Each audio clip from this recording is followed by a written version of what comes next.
ಮಳೆಗಳು ಬೆಳೆಗಳು ನಾಶವಾಯಿತು, ಕೊರೋನಾ ಜಾಸ್ತಿ, ಇನ್ನೂ ಜಾಸ್ತಿ ಆಗ್ತಾಯಿದೆ ಅಂಥ ಒಂದು ಕಾಲಜ್ಞಾನದ ಸೂಚನೆ ಅದು. ಆ ದೃಷ್ಟಿಯಿಂದ ನಮ್ಮ ಈ ನಾಡಿಗೆ ನಾವು ಬರೋದಾದರೆ ಇದು ಇನ್ನೂ ಜನವರಿ ಫೆಬ್ರವರಿ ಹೇಳಕ್ಕೆ ಬರೋದಿಲ್ಲ. ನಾನು ಮೊನ್ನೆ ಹೇಳಿದ್ದಲ್ಲಿ ನಿಮ್ಮ ಇದರಲ್ಲಿ ಕಾರ್ತಿಕ ಮತ್ತು ಆಶ್ವೀಜದಲ್ಲಿ ಹಳ್ಳಿಗಳಲ್ಲಿ ಹೆಚ್ಚಾಗ್ತಾಯಿದೆ ಕಾಯಿಲೆ, ಇದು ಅಂತ ಹೆಚ್ಚಾಗ್ತಾ ಇದೆ.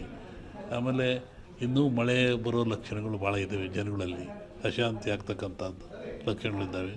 ಏನು ಯುಗಾದಿ ಮೇಲೆ ಇದನ್ನು ನಿರ್ಣಯಿಸಬೇಕು ಏನು ಅಂತ. ನೆಕ್ಸ್ಟು ಇನ್ನೊಂದು ಸೆಕೆಂಡ್ ಟೈಪ್ ಇದೇ ಟರ್ನ್ ಆಗ್ತಾಯಿದೆ. ಟರ್ನ್ ಅಂದರೆ ಕಾಯಿಲೆ ವಾಯು ಬಗ್ಗೆ ಬರುವಂಥದ್ದು. ಈ ಕೊರೋನಾ ವಾಯುವಿಂದ ಬರೋದಲ್ಲ, ವಾಯು ಮಾಧ್ಯಮ ಅಲ್ಲ ಇದಕ್ಕೆ. ಕೊರೋನಾ ತೂಕವಾಗಿರುತ್ತಿದ್ದು, ತೂಕವಾಗಿರೋದ್ರಿಂದ ಕೆಮ್ಮಿದರೆ, ಕೆಕ್ಕಿಸಿದರೆ, ಉಗಿದ್ರೆ ಕಫ ಬಂದು ಆ ಕಫ ನಮ್ಮಲ್ಲಿ ಬರ್ತದೆ ವೈರಸ್ಸು ಅಂತ. ಈಗ ನೆಕ್ಸ್ಟ್ ಇದು ಇನ್ನೊಂದು ಸ್ಟೆಪ್ ಏನೋ ವಾಯು ಗಾಳಿಯಿಂದ ಬರುವಂಥದ್ದು, ಅದು ಬಂದು ಮಾನಸಿಕ ವಾಸ್ತೆ ತರುವಂಥ ಕಾಯಿಲೆ ಇದೆ. ಅದ್ರ ಬಗ್ಗೆ ಇನ್ನೂ ಒಂದು 2-3 ತಿಂಗಳು ಕಳೀಬೇಕು ಅದರಲ್ಲಿ. ಅದು ಒಟ್ಟು ಮನುಷ್ಯ ಎಚ್ಚರವಾಗಿದ್ದು ಆರೋಗ್ಯ ಕಾಪಾಡ್ಕೊಂಡು ಸ್ವಚ್ಛತೆಯನ್ನು ಕಾಪಾಡ್ಕೋಬೇಕು ಮನುಷ್ಯ. ನೈರ್ಮಲ್ಯವನ್ನು ಕಾಪಾಡ್ಕೋಬೇಕು, ಅದು ಭಾಳ ಮುಖ್ಯವಾದ್ದು. ನಾವೇನು ಹೇಳಕ್ಕೆ ಹೋಗೋದ್ರ ಬಗ್ಗೆ ಅದು ಹಾಗೇನಿಲ್ಲ. ಮೊನ್ನೆ ಗ್ರಹಣಗಳು ಎಲ್ಲ ಬಂತಲ್ಲ, ಇದು ಭಾರತ ಕಂಡ ಜಗತ್ತಿನಾದ್ಯಂತ ಇದರ ಭವಿಷ್ಯ ಅಂದರೆ ರಾಜಕೀಯ ವಿಪ್ಲವ ಅಂತದೆ.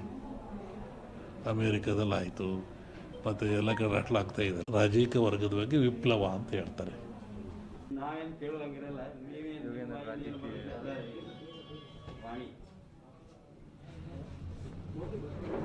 ಜಗತ್ತಿನಲ್ಲಿ ಅತ್ಯಂತ ಶ್ರೇಷ್ಠ ಜ್ಞಾನ ವಿವೇಕವುಳ್ಳದ್ದು ಯಾವುದು ಅಂದರೆ ಮನುಷ್ಯನಿಗೆ ಬುದ್ಧಿಶಿ ಇದೆ, ಜ್ಞಾನ ಇದೆ, ತಿಳುವಳಿಕೆ ಇದೆ ಅಂತ ಹೇಳ್ತಾರೆ.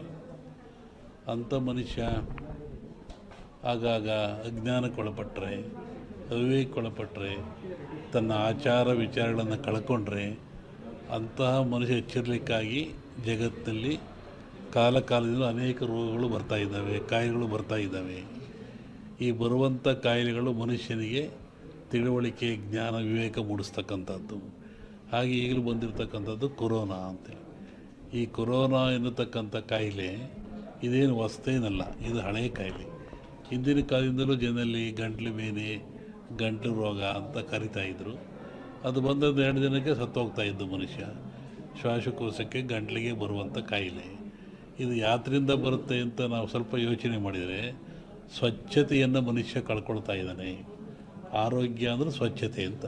ಆ ಕಳ್ಕೊಳ್ಳೋದ್ರಿಂದ, ಸ್ವಚ್ಛತೆ ಶುದ್ಧ ಇದರಿಂದ ಮನೆಯಲ್ಲಿ, ಹೊರಗೆ, ಒಳಗೆ ಎಲ್ಲ ಕಡೆ ಕಳ್ಕೊಂಡ್ರೆ ಕಾಯಿಲೆ ಬೆನ್ನಿರ್ತಾ ಇದೆ. ಇಂತಹ ಕಾಯಿಲೆ ಇದು ಘೋರವಾಗಿರ್ತಕ್ಕಂಥ ಕಾಯಿಲೆ. ಕೇವಲ 1 ಗ್ರಾಮ್ ತೂಕ ಇರತಕ್ಕಂಥ ಕಾಯಿಲೆ ಇದು ಜಗತ್ತನ್ನೇ ಎದುರಿಸ್ತಾ ಇದೆ. ಮನುಕುಲಕ್ಕೆ ಇದು ಮಾರಕವಾಗಿದೆ. ಇದು ಮುಂದೆ ಇನ್ನೂ ಹೆಚ್ಚಾದ ಲಕ್ಷಣಗಳು ಭಾಳ ಇದ್ದಾವೆ ಜಗತ್ತಿನಾದ್ಯಂತ. ನಾನು ಹಿಂದೆ ಒಂದು ಹೇಳಿದ್ದೆ, ಸಿರಿವಂತ ಮಗನುಟ್ಟಿ ಆಳುವನು ಮುನಿಪುರವ, ಯುದ್ಧವಿಲ್ಲದೆ ಮಡಿಯ ಪುರವಲ್ಲ ಕೂಳಾದೀತು. ಸಿರಿವಂತ ಮಗನುಟ್ಟಿ ಆಳುವನು ಮುನಿಪುರವ. ಮುನಿಪುರ ಅಂದರೆ ಅಮೇರಿಕಾ ದೇಶವನ್ನು ಸನ್ಯಾಸಿ ಊರು ಅಂತ ಕರೀತಾರೆ. ವಿಷ್ಣು ವಾಮಾವತಾರದಲ್ಲಿ ಅಲ್ಲಿ ಅವನು ಭೂಮಿ ತೊಳೆದಿದ್ದು, ಸಂಪದ್ಭರಿತ ರಾಜ. ಅದು ಸನ್ಯಾಸಿ ದಾನ ಕೊಟ್ಟದ್ದು, ಅದನ್ನು ಮುನಿಪುರ ಅಂದರು. ಆ ಮುನಿಪುರ ಒಬ್ಬ ಸಿರಿವಂತ ಹುಟ್ಟಿ ಆಳ್ತಾನೆ. ಡೊನಾಲ್ಡ್ ಯಾರ ಮನೆ ಹೋದ್ನಲ್ಲ, ವಿತೌಟ್ ಬ್ಯಾಟರಿ ಜಗತ್ತು ಹಾಳಾಗಿ ಹೋಗ್ತದೆ ಅಂತ. ಹಾಗೆ ಅವನ ಕಡೆ ದಿನಗಳಲ್ಲಿ ಮಳೆಗಳು ಬೆಳೆಗಳು ನಾಶವಾಯಿತು, ಕೊರೋನಾ ಜಾಸ್ತಿ, ಇನ್ನೂ ಜಾಸ್ತಿ ಆಗ್ತಾಯಿದೆ ಅಂಥ ಒಂದು ಕಾಲಜ್ಞಾನದ ಸೂಚನೆ ಅದು. ಆ ದೃಷ್ಟಿಯಿಂದ ನಮ್ಮ ಈ ನಾಡಿಗೆ ನಾವು ಬರೋದಾದರೆ ಇದು ಇನ್ನೂ ಜನವರಿ ಫೆಬ್ರವರಿ ಹೇಳಕ್ಕೆ ಬರೋದಿಲ್ಲ. ನಾನು ಮೊನ್ನೆ ಹೇಳಿದ್ದಲ್ಲಿ ನಿಮ್ಮ ಇದರಲ್ಲಿ ಕಾರ್ತಿಕ ಮತ್ತು ಆಶ್ವೀಜದಲ್ಲಿ ಹಳ್ಳಿಗಳಲ್ಲಿ ಹೆಚ್ಚಾಗ್ತಾಯಿದೆ ಕಾಯಿಲೆ, ಇದು ಅಂತ ಹೆಚ್ಚಾಗ್ತಾ ಇದೆ. ಆಮೇಲೆ ಇನ್ನೂ ಮಳೆ ಬರೋ ಲಕ್ಷಣಗಳು ಭಾಳ ಇದ್ದಾವೆ, ಜನಗಳಲ್ಲಿ ಅಶಾಂತಿ ಆಗ್ತಕ್ಕಂಥದ್ದು ಲಕ್ಷಣಗಳಿದ್ದಾವೆ. ಏನು ಯುಗಾದಿ ಮೇಲೆ ಇದನ್ನು ನಿರ್ಣಯಿಸಬೇಕು ಏನು ಅಂತ. ನೆಕ್ಸ್ಟು ಇನ್ನೊಂದು ಸೆಕೆಂಡ್ ಟೈಪ್ ಇದೇ ಟರ್ನ್ ಆಗ್ತಾಯಿದೆ.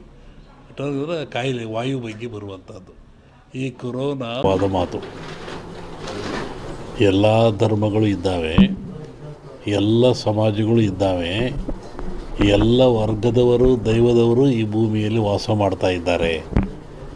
ಒಂದು ಸಮಾಜ ಪ್ರಾಚೀನ ಕಾಲದಿಂದಲೂ ಸಹಿತ ಹಾಲು ಮತ್ತು ಸಮಾಜ ಅಂತ ಕರೀತಾರೆ.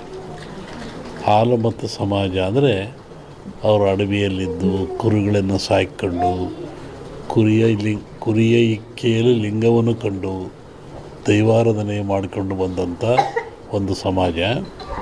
ಪ್ರಕೃತಿಯ ಮೇಲೆ, ಗಾಳಿಯ ಮೇಲೆ, ಭೂಮಿಯ ಮೇಲೆ ಅವರು ಅಡವಿಯಲ್ಲಿದ್ದ ಕಂಡದ್ದು, ತಿಳಿದದ್ದು, ನೋಡಿದ್ದು, ಅನುಭವಿಸಿದ್ದನ್ನು ಹೇಳ್ತಾ ಬಂದಿದ್ದಾರೆ.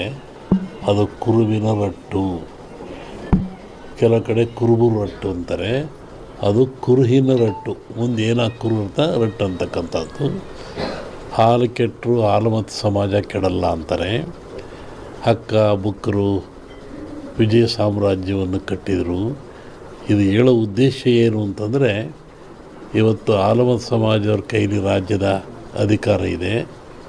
ಬಿಡಿಸಿಕೊಳ್ಳೋದು ಅಷ್ಟು ಸುಲಭ ಅಲ್ಲ. ಅವರಾಗೇ ಬಿಡಬೇಕೆ ಹೊರತು ನೀವು ಬಿಡಿಸಿಕೊಳ್ಳೋದು ಸುಲಭವಲ್ಲ. ಮುಂದಿನ ವಿಚಾರವನ್ನು ಯುಗಾದಿ ಮೇಲೆ ಹೇಳ್ತೀವಿ. ಹಾಗಾಗಿ ಒಂದು ಭವಿಷ್ಯದ ಚಿಂತನೆ ಏನು ಅಂದರೆ, ನಮ್ಮಲ್ಲಿ ಎರಡು ಭಾಗ ಮಾಡ್ತಾರೆ. ಒಂದು ಸಂಕ್ರಾಂತಿಯ ಭವಿಷ್ಯ, ಇನ್ನೊಂದು ಯುಗಾದಿಯ ಭವಿಷ್ಯ. ಸಂಕ್ರಾಂತಿಯ ಭವಿಷ್ಯ ರಾಜರಿಗೆ, ಮಹಾರಾಜರುಗಳಿಗೆ, ದೊಡ್ಡ ದೊಡ್ಡ ವ್ಯಾಪಾರಸ್ಥರಿಗೆ ಮತ್ತು ಅನೇಕ ಘಟನೆಗಳು ಬರುವಂಥದ್ದು ಸಂಕ್ರಾಂತಿ ಪುರುಷನ ಮೇಲೆ ಹೇಳುವಂಥದ್ದು. ಇದು ಯುಗಾದಿ ಮೇಲೆ ಬರುವದ್ದು ಯಾವುದು ಅಂದರೆ ಚಂದ್ರಮಾನ ಯುಗಾದಿ. ಚಂದ್ರನನ್ನು ಆಧಾರವಾಗಿರಿಸಿಕೊಂಡು ಮಳೆ, ಬೆಳೆ, ನಾಡಿನ ಸುಭಿಕ್ಷತೆ, ಆಗುಹೋಗುಗಳು, ರಾಜರು, ಆಳ್ವಿಕೆಗಳು, ಅವಘಡಗಳು, ದುಃಖ ದುಮ್ಮಾನಗಳು, ಸಂತೋಷಗಳು, ಇದ್ರ ಮೇಲೆ ಹೇಳುವಂಥದ್ದು ಯುಗಾದಿಯ ಸಂವತ್ಸರ ಫಲ ಅಂತ. ಇನ್ನೂ ಒಂದು ತಿಂಗಳು ಲೇಟ್ ಇದೆ ಯುಗಾದಿ. ಅದರಿಂದ ಆ ಫಲಗಳ ಹೇಳೋದು ಸ್ವಲ್ಪ ಕಷ್ಟ. ಈಗ ನೀವು ಕೇಳುವಂಥದ್ದು ಏನು ಅಂತಂದರೆ, ಮಳೆ ಬೆಳೆಗಳು, ಆರೋಗ್ಯ ಮುಖ್ಯವಾಗಿ.